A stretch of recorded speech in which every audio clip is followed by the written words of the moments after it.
So as Secretary of Defense, will you appoint a senior level official dedicated to sexual assault prevention and response? Yes, I will. New promises come as old concerns continue to linger. A lot of women out there suffer in silence About the military's policing of sexual assault claims. The biggest betrayal and assault is not actually by the perpetrator, it was by the military. This as a military doctor assaulted dozens of male patients right on a military base, with the Army accused of letting it happen.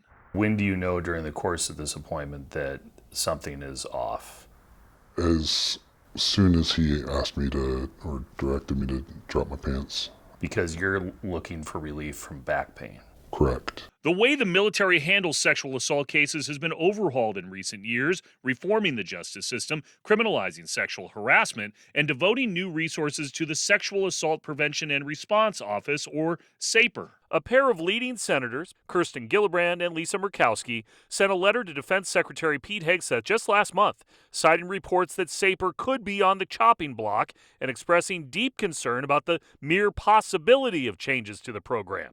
The DoD told Spotlight on America SAPR will not be eliminated and its policies remain in full effect. Still, leading lawmakers have questions about the workforce dedicated to sexual assault prevention. We need to make sure that everybody can work in a safe environment, and that's part of the culture shift that I was pushing when I was there, and I'm afraid that it's not going to continue. Gil Cisneros is a Navy veteran and former Undersecretary of Defense for Personnel and Readiness. Back in 2022, he was tasked with implementing the very infrastructure designed to reform the military's handling of sexual assault, many from this 300-page independent review that launched a 7-year, $4.5 billion plan, including hiring a civilian workforce to help combat and address sexual assault. But I would like to know how that plan is going. Today, Cisneros is a congressman concerned that the current hiring freeze will threaten staffing in the relatively new accountability system. I think the hiring freeze has had an impact on some of those professionals that we're trying to bring in there. We have not gotten where we need to be on sexual assault prevention.